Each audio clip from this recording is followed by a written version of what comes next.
Good evening. Science में next हम पढ़ेंगे नेक्स्ट चैप्टर। उस चैप्टर का नाम है फ्रिक्शन। ठीक है, तो जो साइंस में T2 एग्जाम में जो आप कहेंगे वो नेक्स्ट चैप्टर है फ्रिक्शन। ठीक है, आप फ्रिक्शन को समझने के लिए मैं एक एग्जांपल से स्टार्ट कर देती हूँ।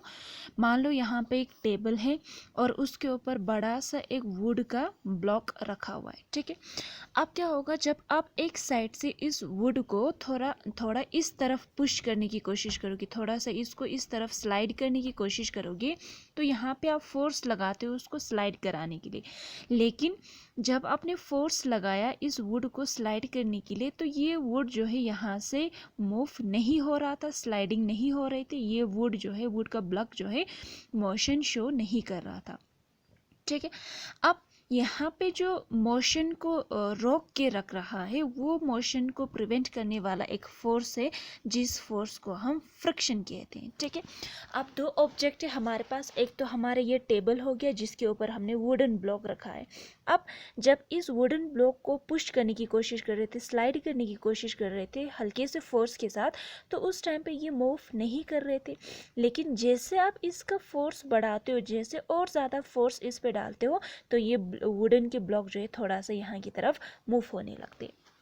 अब पहले जब हमने थोड़ी सी फोर्स का यूज़ किया था तब ये ब्लॉक मूव नहीं हो रहा था, ब्लॉक स्लाइड नहीं हो रहा था। वो क्यों नहीं हो रहा था? क्योंकि यहाँ पे जो आपने फोर्स अप्लाई किया, उस फोर्स के ऑपोजिट एक और फोर्स काम करते हैं, जिस फोर्स को हम फ्रिक्शन कहते हैं। अब फ्रिक्शन फोर्स क्या करेगा? इस ब्लॉक को मूव होने से या स्लाइड होने से रोक के रखता है।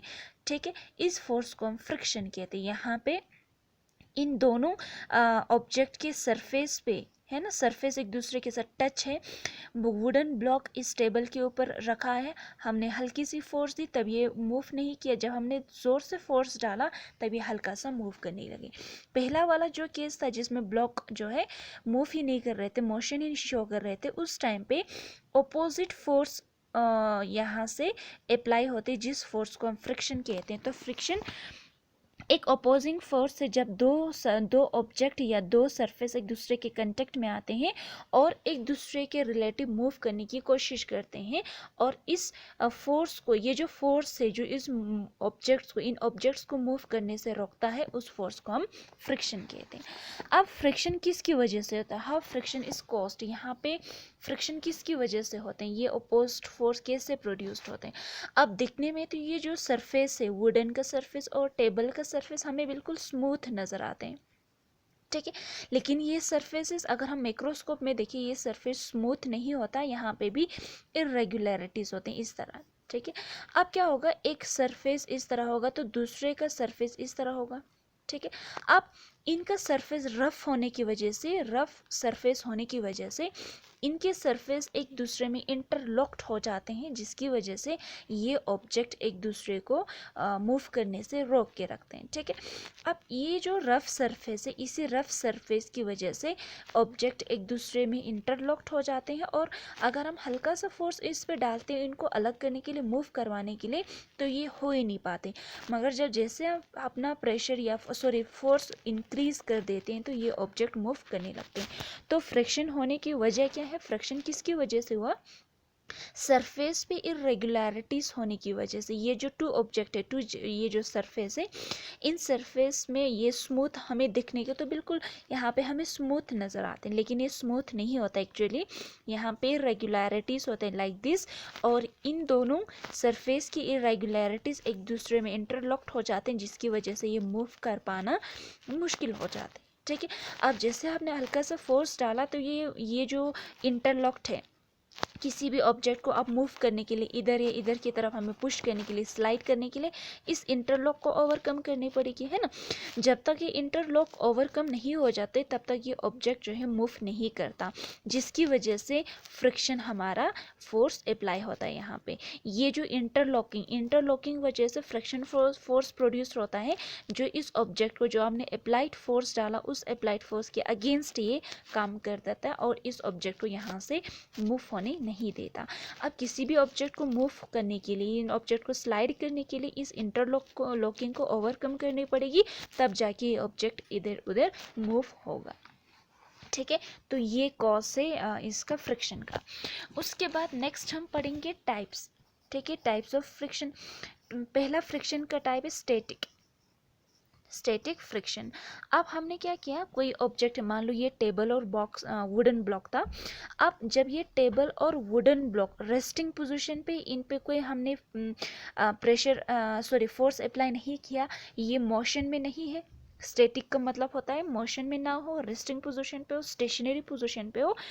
उस टाइम पे अगर हम मान लो हमने इनको एक हल्का सा फोर्स डाला है ना, हल्की सी फोर्स डाली, फोर्स डालने के बाद ये ऑब्जेक्ट मूव नहीं कर पाते, क्योंकि यहाँ पे जो फ्रिक्शन फोर्स है इस अप्लाइड फोर्स के अगेंस्ट ओपोज काम करते हैं। तो जब भी कोई ऑब्जेक्ट है ना इस पे क्या कहते हैं स्टेशनरी पोजीशन पे या स्टैटिक पोजीशन पे, उस टाइम पे जो फोर्स अप्लाई होता है, फोर्स ऑफ फ्रिक्शन होता है, उस फोर्स ऑफ फ्रिक्शन को कहते हैं स्टैटिक फ्रिक्शन। जो क्या काम करते हैं, इस ऑब्जेक्ट को, ये इन दोनों ऑब्जेक्ट बॉडीज़ को, बॉडीज़ भी कहा जाता है, ऑब्जेक्ट भी कहा जाता है, इन ऑब्जेक्ट्स को मूव करने से या इन ऑब्जेक्ट्स को स्लाइड होने से रोक के रखता है। ठीक है, और ये जो फोर्स है स्टैटिक फ्रिक्शन, ये नेसेसरी है, क्योंकि ये उस ऑब्जेक्ट के या उस बॉडी की मोशन को रोक के रखता है, और ये सेल्फ एडजस्टिंग फोर्स है। ठीक है, ये हो गया स्टैटिक फ्रिक्शन, जब कोई भी ऑब्जेक्ट इस पे हो, ठीक है, रेस्टिंग पोजीशन पे हो।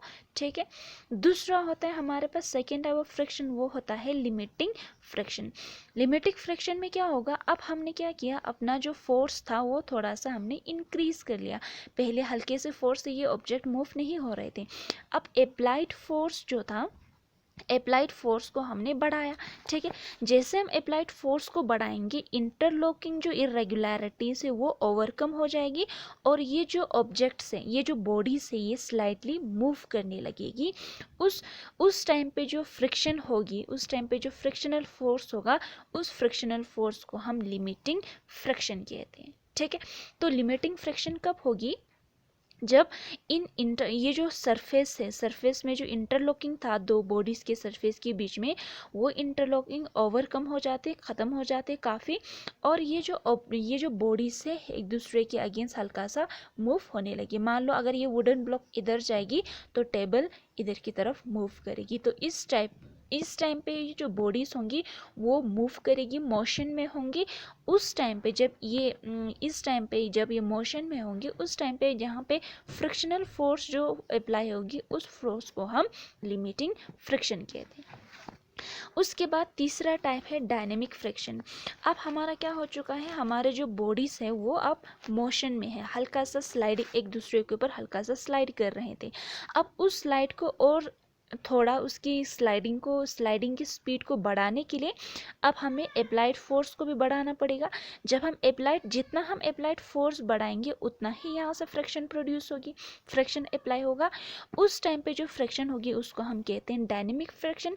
तो डायनेमिक फ्रिक्शन उस फ्रिक्शन को कहते हैं जब दो बॉडीज़ एक दूसरे के ऊपर बहुत क्या कहते हैं यूनिफॉर्म स्पीड से स्लाइड होते हैं, और इस फ्रिक्शन को हम कहते हैं डायनेमिक फ्रिक्शन या स्लाइडिंग फ्रिक्शन भी कहा जाता है।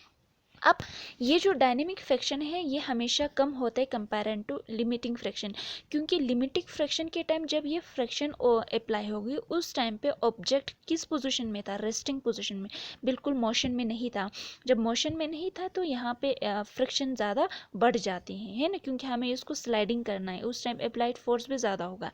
लेकिन डायनेमिक फ्रिक्शन के टाइम ऑब्जेक्ट हमारे इरेगुलरिटीज हमारे ख़त्म हो जाते हैं, बट हमें उनकी मोशन को थोड़ा बढ़ाना था, और ये जो स्पीड था उसको यूनिफॉर्म करना था। डायनेमिक फ्रिक्शन का ये जो क्या कहते हैं डायनेमिक फ्रिक्शन जो होते हैं वो थोड़ा सा कम होता है इसकी वजह से। ठीक है, उसके बाद नेक्स्ट हम पढ़ेंगे laws of limiting friction. Limiting friction के कुछ लॉस हैं। पहला है limiting friction always opposes the motion of the body and acts in the direction opposite to the direction of applied force.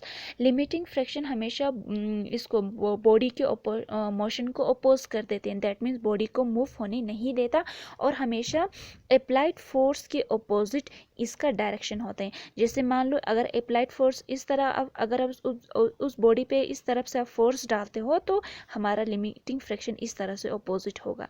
ठीक है, और लिमिटिंग फ्रैक्शन जो है मोशन इस ऑब्जेक्ट को कभी भी मूव होने नहीं देता। दूसरा है limiting friction depends upon the nature of the surface in contact with each other. Limiting friction और सेकेंड चीज़ किस पे डिपेंडेंट रहते हैं, ये जो सरफेस है, दो बॉडीज़ की जो सरफेस है इसके नेचर पे डिपेंडेंट होते हैं। जितना कम इरेगुलरिटीज़ होंगी उतना आसानी से उतना कम लिमिटिंग फ्रैक्शन होगा, है ना। जितना ज़्यादा इरेगुलरिटीज होंगे उतना ज़्यादा लिमिटिंग फ्रैक्शन होगी। तीसरा है limiting fraction increases with the increase in weight of the body and vice versa. अब मान लो हमारे पास दो ऑब्जेक्ट हैं, दो बॉडी हैं, अगर इस बॉडी का मान लो इस बॉडी का वेट अगर ज़्यादा होगा, है ना, तो इसको मूव करने के लिए, स्लाइड करने के लिए हमें फोर्स ज़्यादा डालने पड़ेंगी। जितना ज़्यादा हम अप्लाइड फोर्स डालेंगे उतना ज़्यादा लिमिटिंग फ्रैक्शन प्रोड्यूस होगा। तो जितना ज़्यादा बॉडी का वेट होगा उतना ज़्यादा लिमिटिंग फ्रैक्शन होगा, और जितना कम बॉडी की वेट होगी उतना कम लिमिटिंग फ्रैक्शन होगा। ठीक है। चौथा लॉ है limiting friction is independent of the area of contact between two surfaces. मान लो यहाँ पे दो बॉडी था, ठीक है। अब इन दो बॉडी का एरिया, सरफेस एरिया बड़ा हो या छोटा हो, उस चीज़ पे लिमिटिंग फ्रैक्शन डिपेंडेंट नहीं होता, ठीक है। अगर साइज़ बड़ी होगी तो लिमिटिंग फ्रैक्शन पे उसका कोई असर नहीं होता, अगर सरफेस एरिया कम होगी तो लिमिटिंग फ्रैक्शन पे भी उसका कोई इफेक्ट नहीं होता। तो लिमिटिंग फ्रैक्शन क्या है, independent of area of contact between the two surface. अगर मान लो हमारे पास ये वुडन ब्लॉक की मैं एग्जांपल दे देती हूँ, ठीक है। यहाँ पे टेबल था, अगर वुडन ब्लॉक इतना सा भी होगा तो लिमिटिंग फ्रैक्शन पे कोई डिपेंडेंट असर नहीं होगा, अगर ब्लॉक इतना बड़ा होगा तब भी लिमिटिंग फ्रैक्शन पे इसका कोई असर नहीं होता। तो ये हमने आज फ्रैक्शन क्या है उसके बारे में पढ़ा, और फ्रैक्शन किसकी वजह से होता है वो, उसके types, and then limiting friction के 4 लॉज। ठीक है। यहाँ पे कुछ एक्टिविटी भी गिवन है इन लिमिटिंग फ्रैक्शन को प्रूव करने के लिए, वो भी आप पढ़ सकते हो। ठीक है। यहाँ पे एक्टिविटी नंबर 14.5 तक है, इसको भी आप पढ़ सकते हो अगर आप अच्छे से समझना चाहो तो। ठीक है।